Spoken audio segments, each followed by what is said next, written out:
Emily Dawson had not been looking for love when she first met Michael Harris. She was fresh out of college, starting her first real job at a mid-sized company in downtown Cleveland, still finding her footing in the corporate world. Michael, a few years older, worked there as an administrator, organized, steady, someone the younger employees leaned on when they felt overwhelmed. Their connection began quietly, through small acts of kindness. He helped her navigate systems, showed her the ropes, explained things patiently without ever talking down to her. What began as mentorship soon grew into easy conversations during coffee breaks, then long walks after work, and eventually something more. Over time, Emily discovered just how compatible they were. Michael wasn't flashy or loud. He was steady, thoughtful, and surprisingly funny when he let his guard down. They both loved music that told a story, road trips with no fixed destination, and the simple joy of cooking a meal together at the end of a long day. Within a year, they had moved in together. Their apartment in Cleveland wasn't large, but it was warm and filled with small traditions: Friday night takeout, Sunday morning pancakes, and at least once a month a little weekend trip to another Ohio town or sometimes across state lines to Pennsylvania. Michael never separated household chores into his and hers. If he got home first, he would cook dinner, sometimes even experiment with new recipes. If Emily was free, she would fold laundry or plan their next getaway. Their life together was seamless, built on quiet gestures of respect. Friends often remarked on how comfortable they seemed, how natural their relationship felt. One detail, though, always stood out: Michael never touched alcohol. At gatherings, when beers were passed around or wine was poured, he politely declined. I'm an athlete," he would explain with a smile. "Been boxing since I was 7. My body doesn't handle alcohol well. Honestly, I don't even like the smell." It wasn't defensive, just matter of fact, and most people let it go. Emily admired the discipline. To her, it signaled self-control and commitment, traits she valued deeply. As their relationship matured, talk of marriage became inevitable. Emily's parents, Patricia and George Dawson, had known for months that she was serious about Michael. Naturally, they wanted to meet him. So one Saturday, Emily brought Michael to the Dawson home on the east side of Cleveland. Patricia, warm and gracious, had prepared a table full of food: roast chicken, mashed potatoes, her famous apple pie.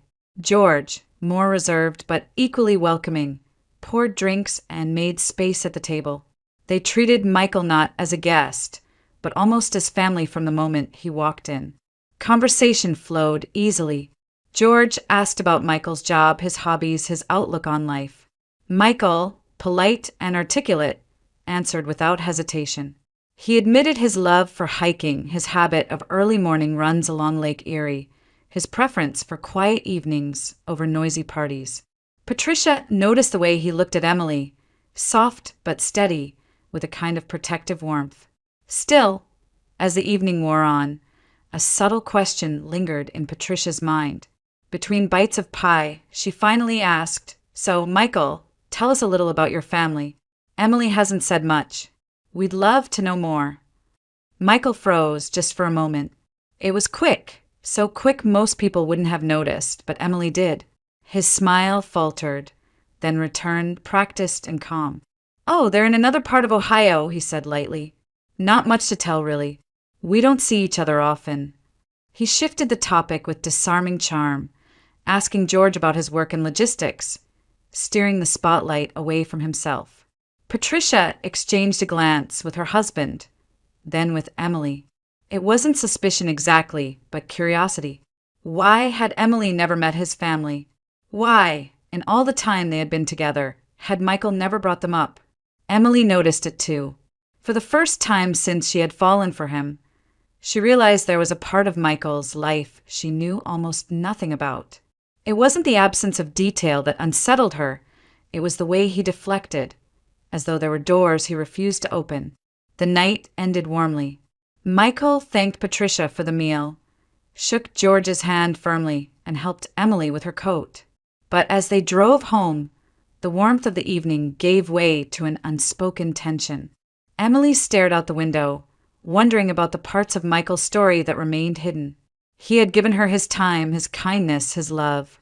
Yet behind that steady smile, there was a silence, one that seemed to stretch further than the miles between Cleveland and whatever town he came from.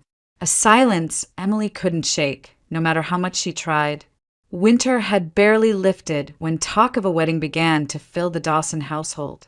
Patricia loved nothing more than to imagine her only daughter in white, walking down an aisle lined with flowers, every guest rising to watch. George, practical as always, pretended not to care about the details, but Emily caught him smiling when Patricia talked about the first dance or the champagne toast. To her parents, a wedding was not just a formality, it was a celebration of family, tradition, and the life they had worked so hard to give their daughter. Michael, however, saw it differently.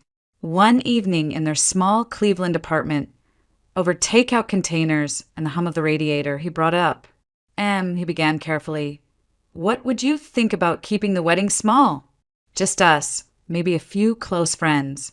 Something simple, like a courthouse ceremony and dinner afterward. No limos, no banquet halls, none of that." Emily tilted her head, surprised. She had always imagined something modest, but still festive.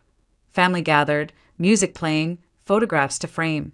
"Small, sure," she said, "but you mean no reception at all?" Michael shrugged, trying to sound casual. "Why spend money feeding 100 people we hardly know? We could use that money for a honeymoon or maybe a down payment on a house. Something that actually matters for our future." His reasoning made sense. Practical, even romantic in its own way. Yet when Emily mentioned it to her parents, Patricia gasped in disbelief. "No reception? Absolutely not. Emily, you deserve a proper wedding. We've been waiting for this day since you were born. I don't care if we have to pay for it ourselves. We will. You're our daughter, and you should have the celebration you dream of." George backed her up with a quiet nod. "It's not just about you two, sweetheart. It's about family too, about honoring the commitment you're making." Emily stood between them, torn. She wanted to respect Michael's wishes, but she also couldn't ignore the sparkle in her mother's eyes, the determination in her father's voice. They wanted to give her the kind of day they believed she deserved, a once-in-a-lifetime event. The following weekend, as she and Michael folded laundry, Emily tried again.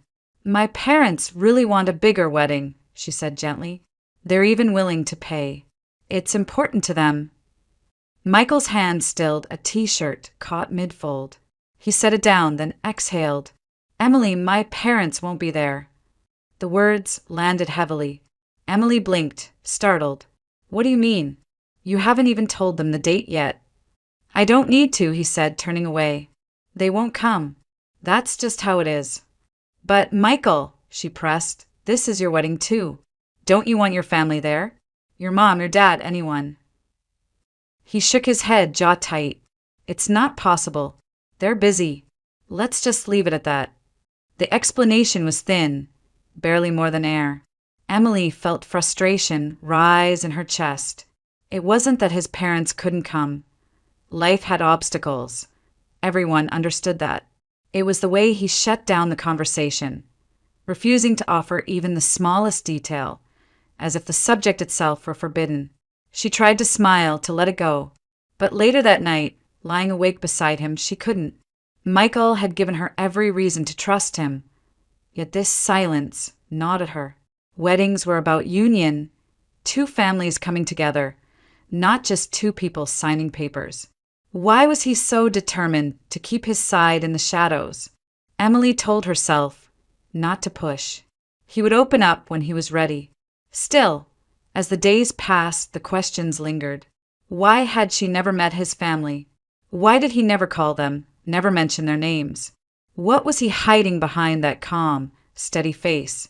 The doubts were quiet at first, easy to drown out in the rhythm of daily life. But like water seeping through cracks in a wall, they kept returning, soft yet insistent. For the first time since they had moved in together, Emily wondered if she truly knew the man she planned to marry. The idea had been simmering in Emily's mind ever since that night when Michael, with eyes turned away, insisted his parents would not attend the wedding. He hadn't given her a reason, only a wall of silence. The more he refused to explain, the more her curiosity burned. A week later, Michael mentioned he had to leave on a short business trip. It wasn't unusual. His job occasionally sent him to other Ohio towns for administrative work.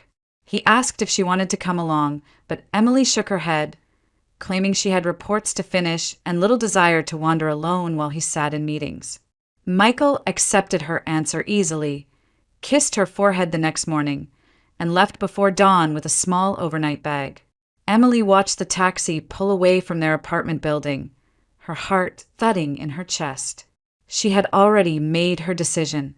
That evening, while tidying the apartment, she found the confirmation she had been looking for.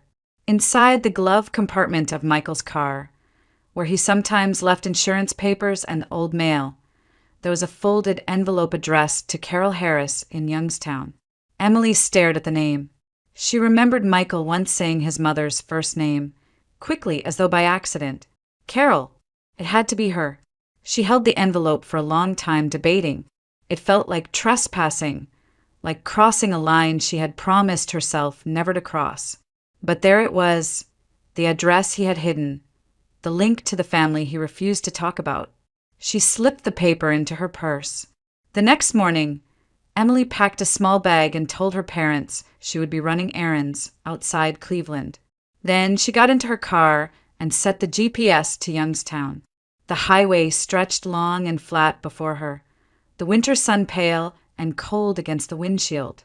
As the miles rolled by, the scenery shifted from the bustle of Cleveland's outer suburbs to the quieter, grayer edges of Ohio's Rust Belt.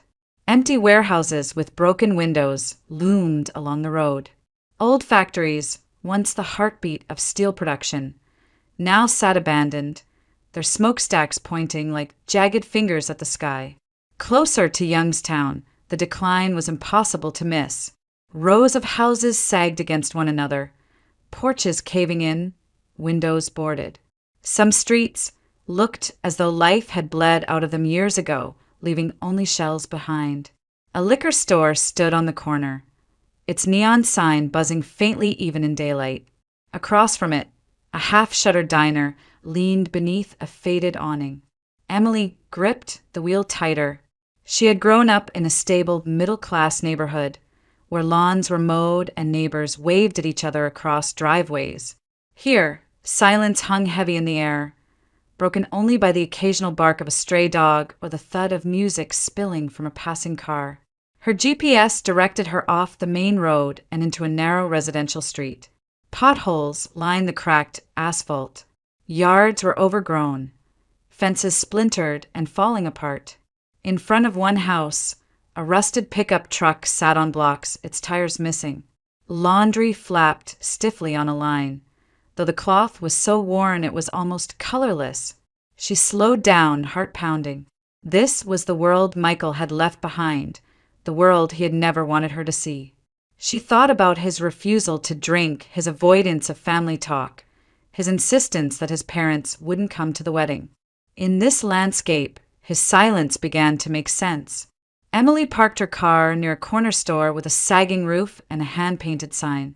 For a moment, she just sat there, staring at the address on the paper, unsure if she had the courage to knock on the door once she found it. Her stomach twisted with guilt. She loved Michael. She trusted him, but she couldn't build a marriage on shadows.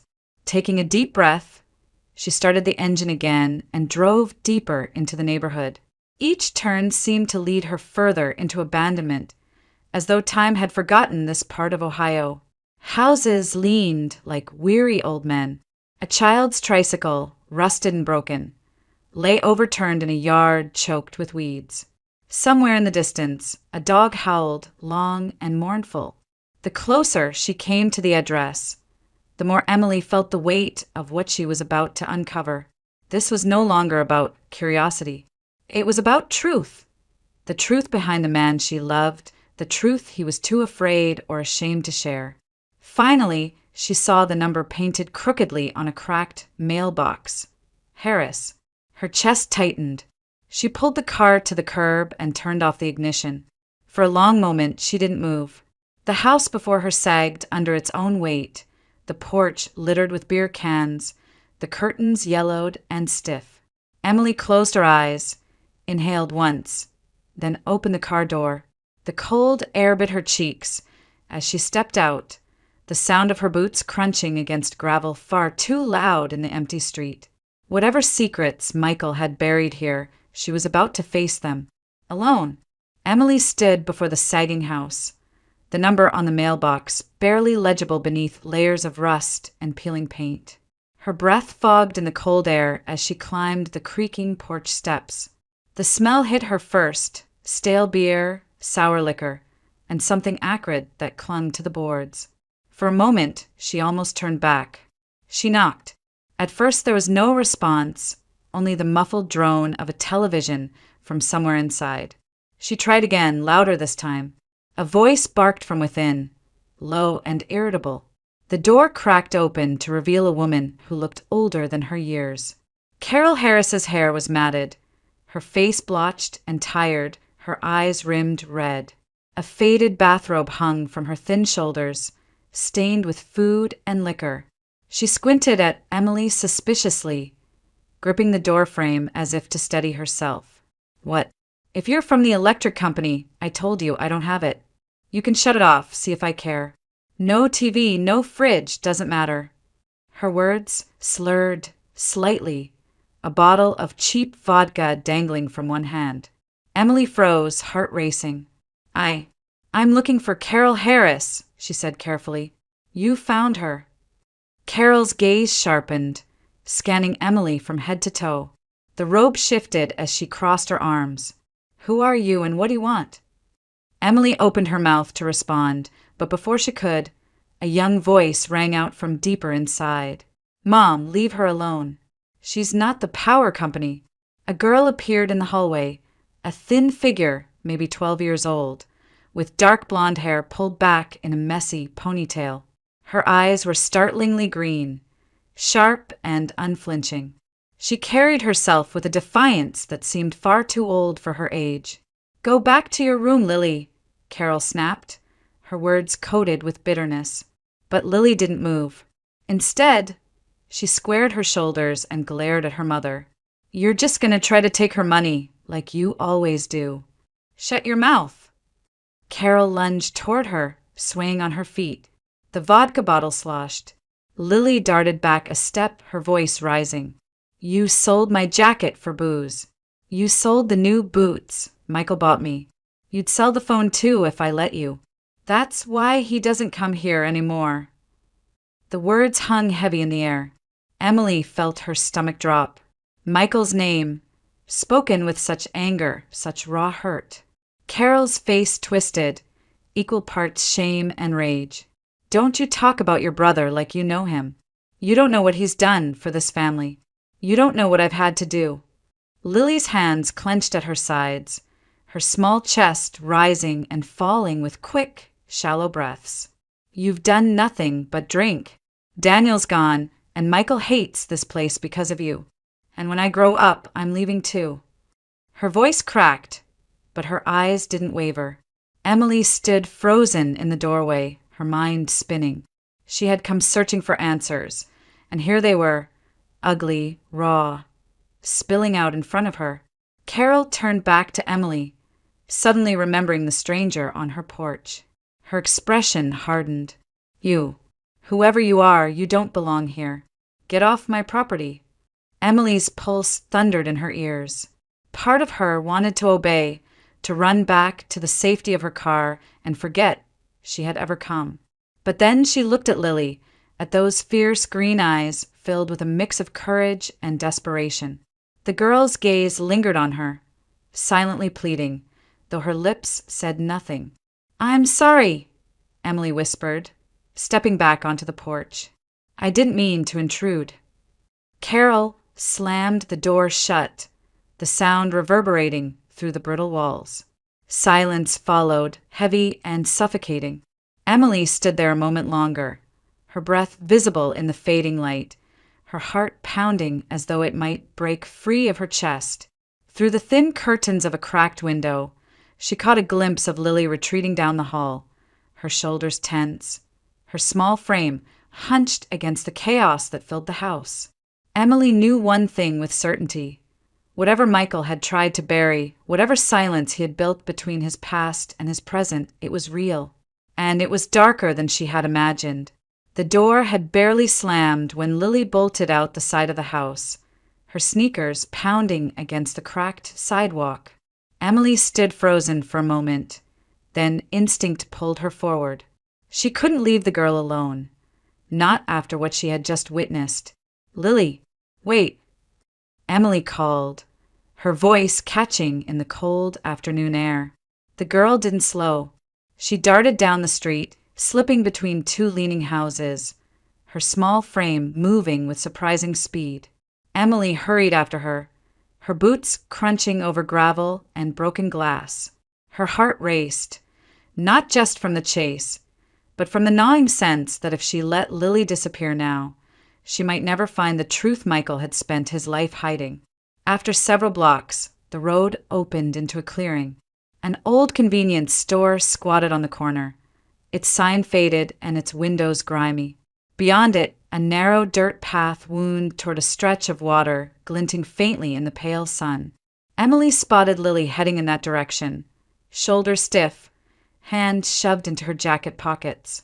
Emily ducked into the store first, the bell over the door giving a weak jingle. Inside, the air was stale, lined with shelves of canned soup, dusty boxes of cereal, and a cooler humming with soda and cheap beer. She grabbed a packet of cookies, a stick of beef jerky, and a few brightly wrapped lollipops from a jar by the counter. The cashier, an older man with weary eyes, rang her up without comment.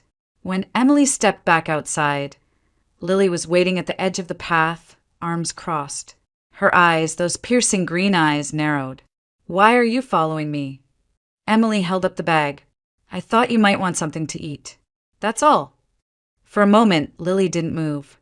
Then, with a shrug that tried to look careless but carried the weight of exhaustion, she turned toward the lake. "Fine, but I'm not going back home right now." Emily followed her down the path. It led to a small lake, ringed by bare trees and scattered rocks. The water was calm, reflecting the washed-out sky. Lily sat on a fallen log near the bank, pulling her knees to her chest. Emily sat a few feet away, opening the bag and setting the snacks between them. "Here," Emily said softly. "Take whatever you like." Lily eyed the cookies, then reached for one. She bit into it, chewing slowly, her face unreadable. After a moment, she took a lollipop too, rolling the stick between her fingers. Silence stretched between them, broken only by the soft lapping of water against the shore. Emily didn't rush it. She knew better than to push. Finally, Lily spoke. Her voice was quieter now, stripped of the defiance she'd shown her mother. "You're not from around here. I can tell. Why did you come?" Emily hesitated. The truth pressed against her chest. I know your brother, Michael." At the sound of his name, Lily's head snapped up. Her eyes widened, then narrowed with suspicion. "You're lying." "I'm not," Emily said quickly. "I'm engaged to him. We're supposed to get married soon." For a long moment, Lily just stared. Then, slowly, her shoulders dropped. "So that's why you showed up." She looked out at the water, her voice hardening. "He doesn't talk about us, does he?" Emily shook her head gently. "No, he never has. That's why I came. I wanted to understand." Lily gave a sharp laugh, one that didn't carry any humor. "Of course he doesn't. Why would he? This place, my mom, it's nothing he'd want you to see." Emily stayed quiet, letting the girl's words come on their own. Lily picked at the wrapper of her lollipop, then began, her voice low but steady. "Michael used to come home a lot, back when Daniel was still alive. He tried to help, tried to take care of things. But Mom, she was always drinking, selling whatever she could for booze.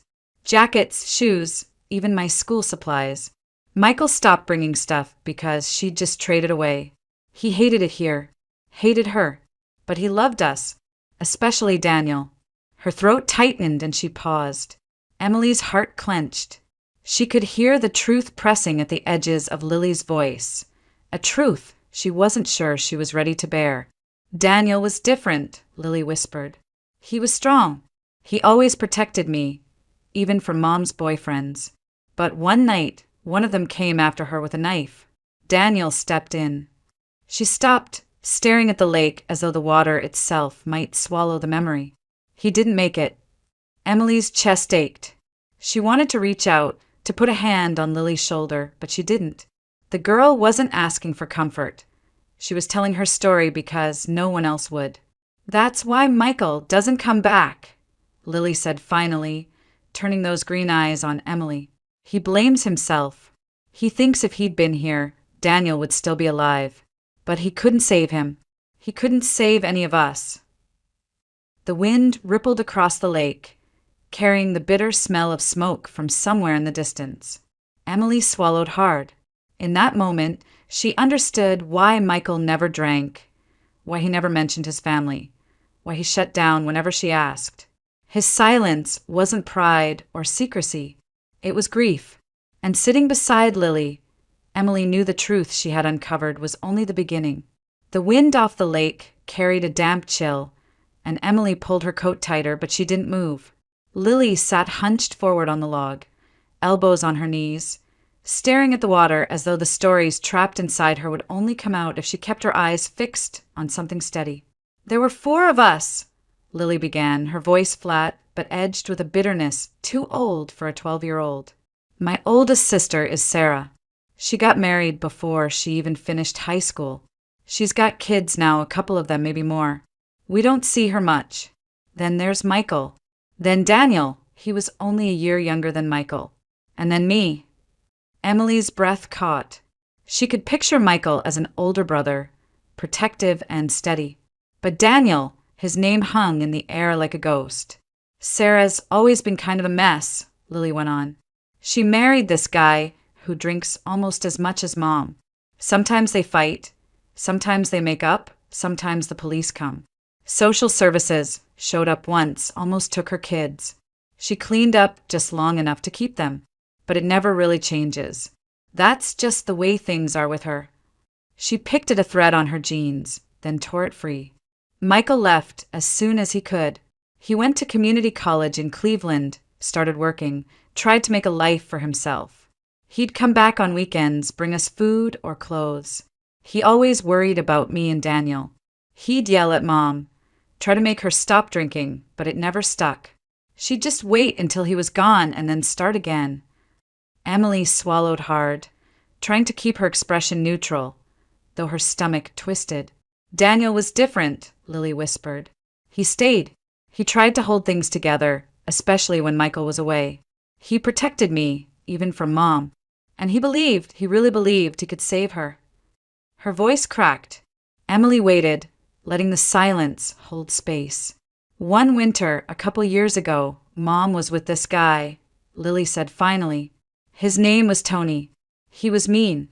Always drunk, always angry. One night, he came after her with a knife. I don't even know what they were fighting about. Something stupid, probably. Daniel jumped in. He tried to get between them, tried to stop Tony. He got stabbed before anyone could do anything." The words hit Emily like a blow. She covered her mouth, horrified. "By the time the ambulance came, it was too late," Lily continued, her voice barely above a whisper. "Daniel bled out on the floor. Michael wasn't here that weekend. He couldn't make it back because of a snowstorm. He said later that if he'd been here, Daniel wouldn't have died. He screamed at Mom at the funeral, told her she'd killed him. And maybe she did. If she hadn't let Tony into our lives, Daniel would still be alive." Emily blinked back tears, her throat tight. She could almost see it, the cramped living room, the shouting, the flash of a knife, Daniel collapsing while his little sister watched. "Michael never came back after that," Lily said. "Not really. He showed up one last time, to pack his things and to make sure I had what I needed. He gave me a card opened a bank account for me, put money in whenever he could. But he wouldn't step inside the house again. He told Mom if she brought another man around, he'd call the cops and have him locked up. And I believed him. Everyone did. People around here don't mess with Michael anymore. But he still won't come back. Lily finally turned to look at Emily. Her eyes were wet but hard, daring Emily to deny her story. That's why he doesn't drink. That's why he never talks about us. He hates alcohol, hates what it does, hates her, and he blames himself every single day for Daniel. Emily's chest ached. She wanted to gather the girl into her arms, to tell her it wasn't Michael's fault, that no one could have stopped a storm or changed that night. But she understood now why Michael had built such thick walls around his past. Every sip of liquor, every shadow of that house, carried the memory of blood on the floor and the brother he couldn't save. For a long while, neither of them spoke.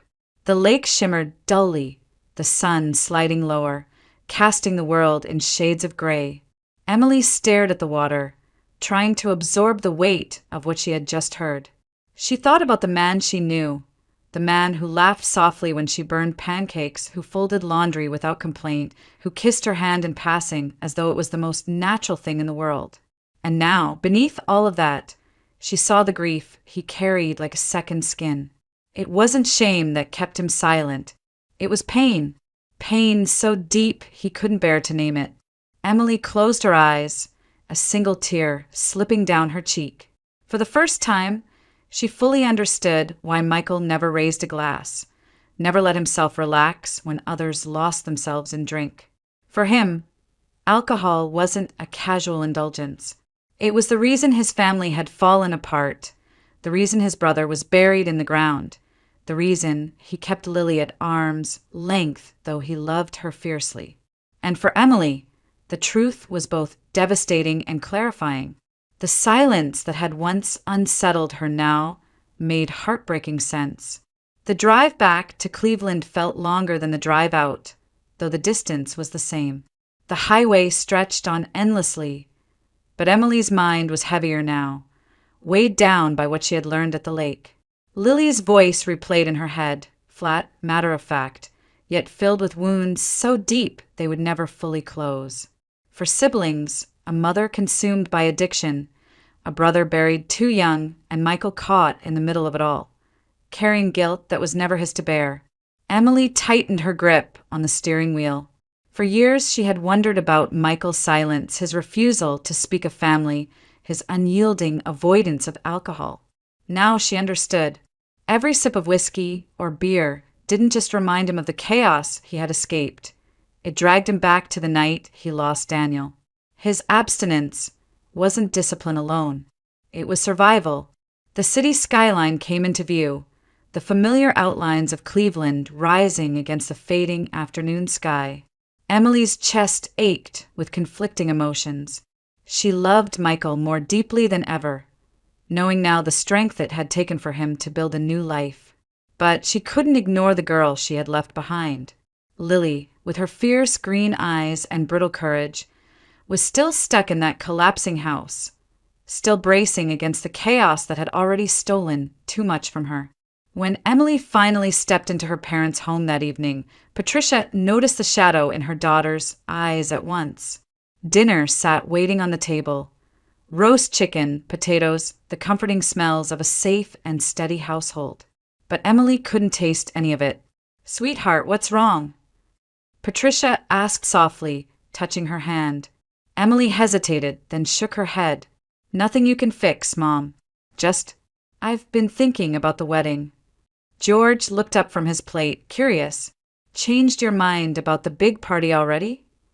His tone was light, but there was an edge of surprise.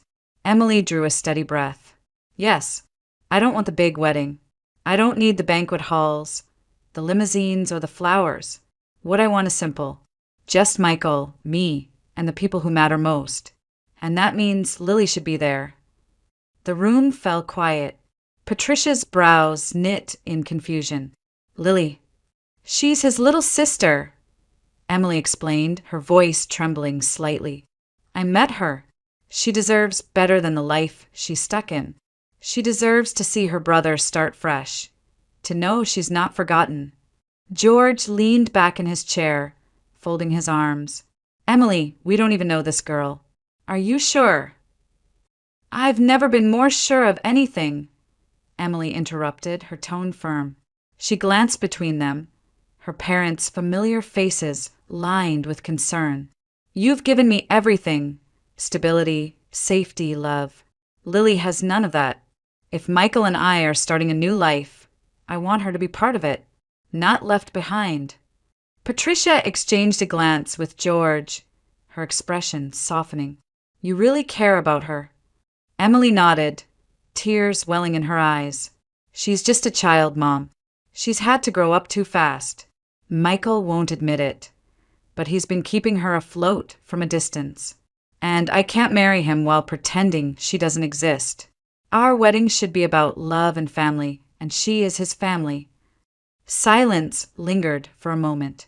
Then Patricia reached across the table, squeezing Emily's hand. If this is what you want, then we'll support you, no matter what. George sighed, shaking his head slowly, but there was no anger in his eyes, only resignation and a trace of pride. All right, no grand wedding. If bringing this girl into your life makes you happy, then that's what we'll do. Relief washed over Emily. For the first time since she had left Youngstown, she felt a sliver of hope. The road ahead would be complicated. Michael's pain wouldn't vanish overnight, and Lily's world couldn't be repaired with a single gesture. But Emily knew one thing with certainty. Love wasn't just about sharing joy. It was about shouldering burdens together, about refusing to turn away from the people who needed you most. That night, as she lay awake in her childhood bedroom, Emily imagined a wedding not filled with glittering chandeliers or endless guest lists, but a small circle of people who truly mattered. She pictured Michael standing beside her, steadier than ever, and Lily, shy but present, watching her brother begin a life where the shadows of their past no longer defined them. And for the first time, Emily felt peace. Not because the questions were gone, but because she finally knew the answers. The days slipped by as spring edged closer, and talk of the wedding lingered in the air. Emily found herself restless, unable to keep the truth she had uncovered locked away any longer. Each time she looked at Michael, his steady hands making coffee, his calm voice discussing their future, she saw the shadows behind his eyes. She carried Lily's words inside her like a secret too heavy to bear. One evening, as they sat together at the kitchen table, Emily folded her hands tightly and took a breath. Michael, she said softly, I need to tell you something. He looked up, distracted at first, then wary when he noticed the tension in her voice. What is it? I went to Youngstown. Her words landed like stones on the table between them. For a moment, he said nothing. Then his face drained of color, his mouth parting in shock. You what? His chair scraped against the floor as he pushed back. Emily, why would you? How could you? I met Lily.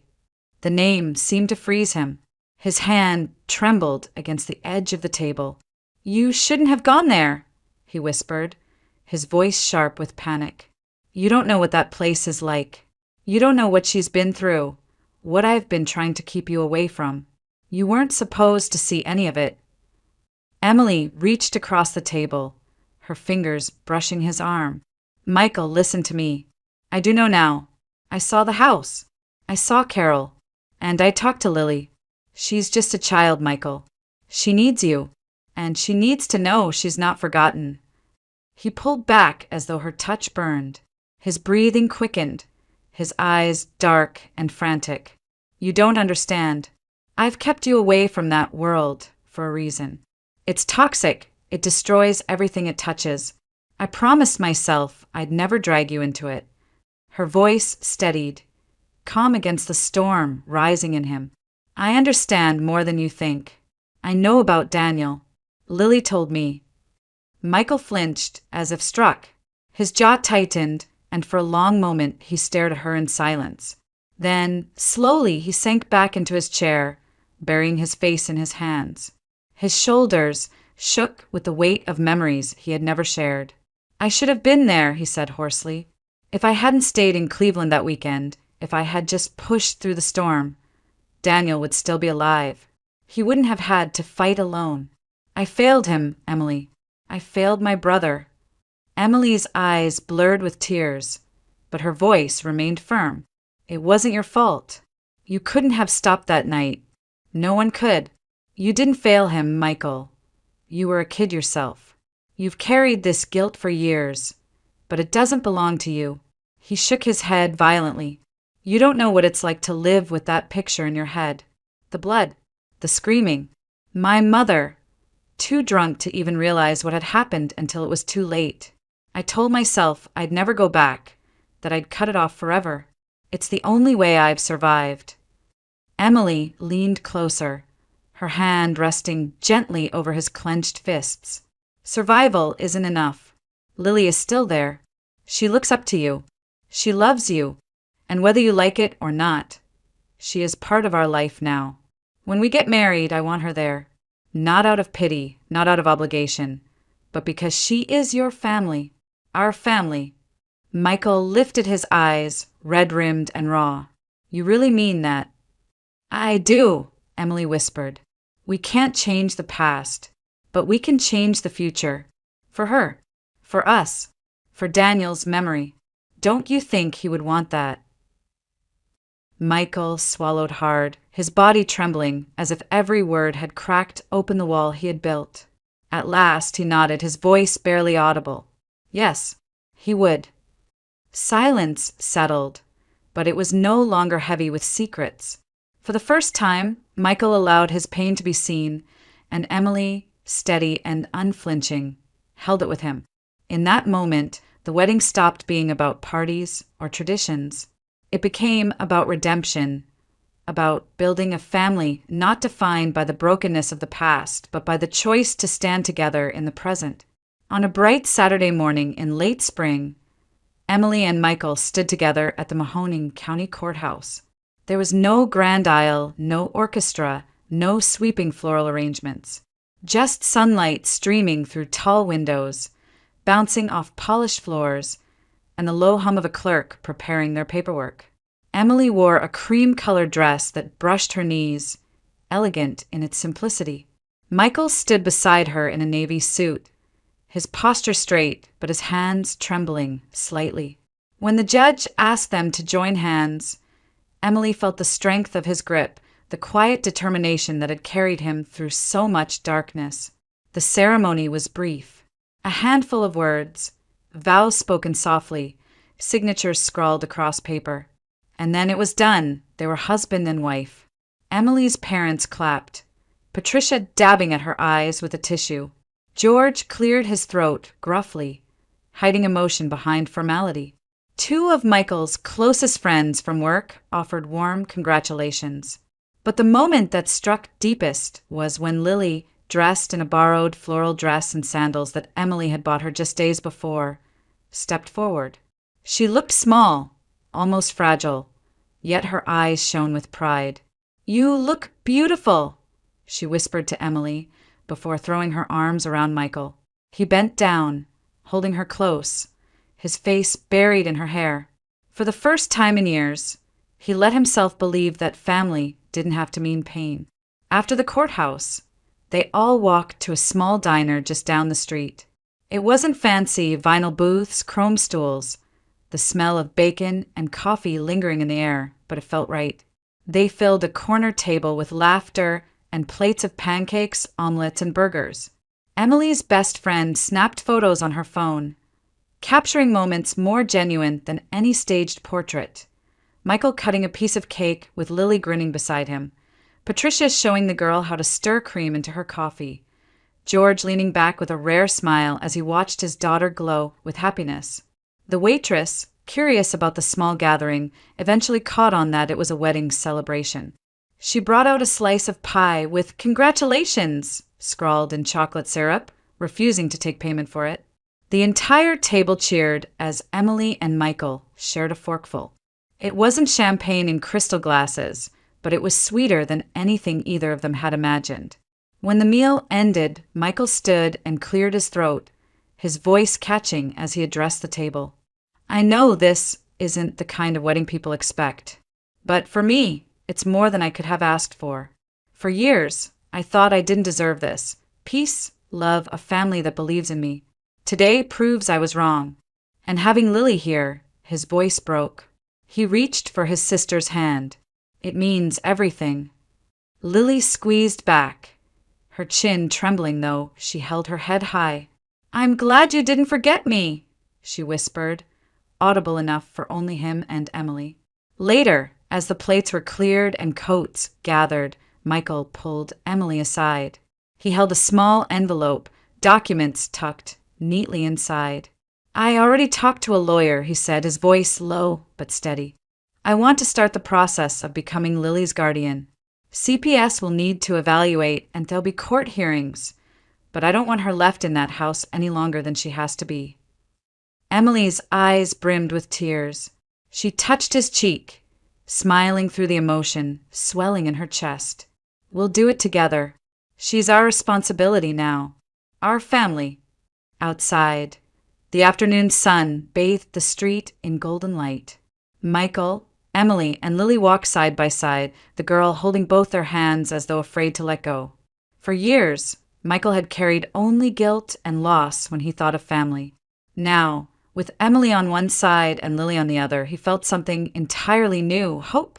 After the simple ceremony and the small diner celebration, life began to shift in ways Emily had only dared to imagine. Their apartment, once quiet and perfectly arranged, now carried the sounds of a 12-year-old adjusting to a new world.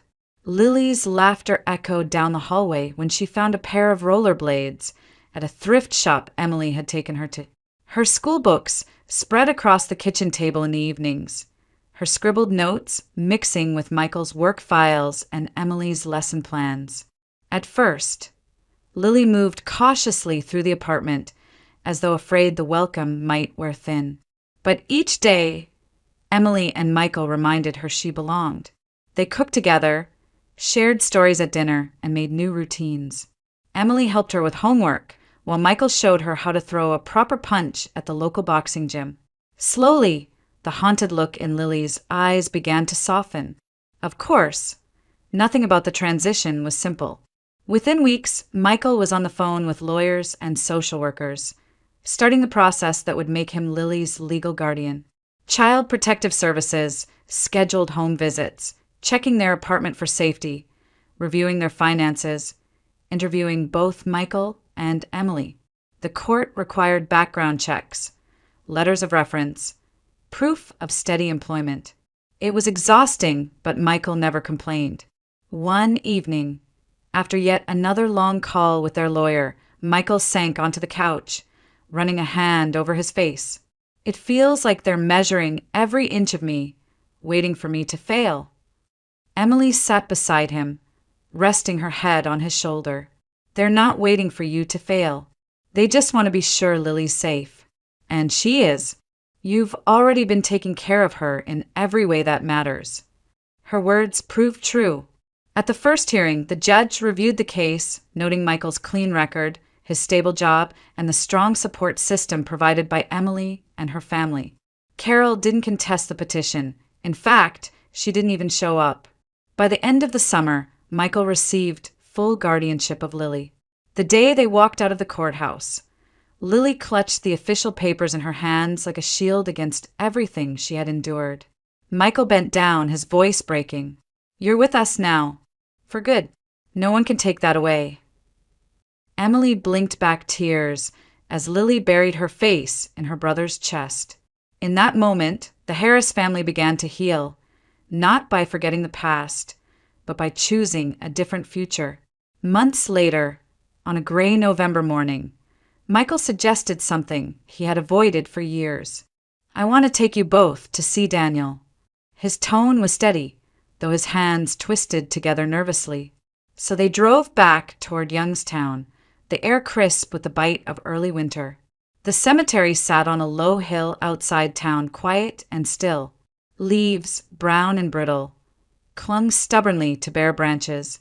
Michael carried a bouquet of white chrysanthemums, his steps heavy as he led the way to a modest headstone carved with his brother's name, Daniel Harris, beloved son and brother. For a long moment he couldn't speak. He sank to his knees in front of the grave, his shoulders trembling. "I'm sorry," he whispered, his voice cracking under the weight of years. "I should have been here. I should have protected you." Tears streaked down his face.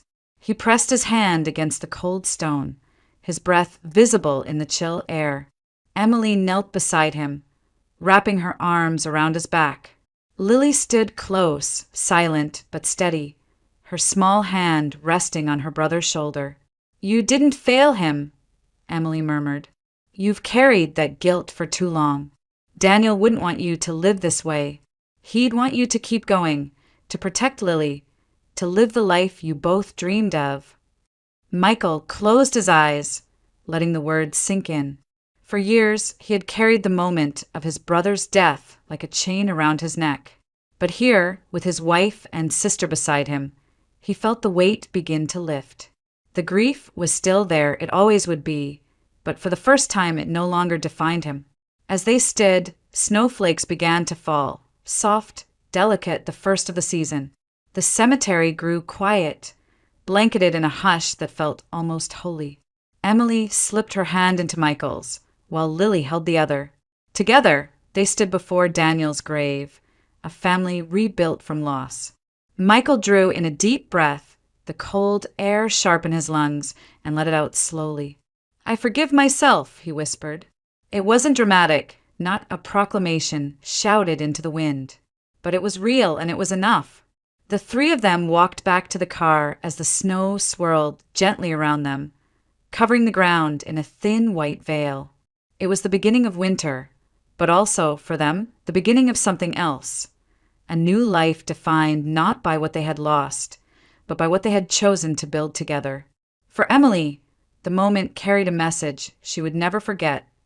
Love and compassion could not erase tragedy, but they could transform it. They could take the sharpest pain and soften it, turning wounds into scars that no longer bled but told a story of survival. And for Michael, the message was even simpler. Family was not the chaos he had been born into. It was the people who stood by him now. Emily, steady and unyielding, and Lily, fierce and unbreakable. Together, they were proof that even the deepest wounds could heal. As the snow fell thicker, coating the earth in silence, Emily knew the truth. Love and forgiveness were stronger than grief. And in that truth, the Harris family found peace at last.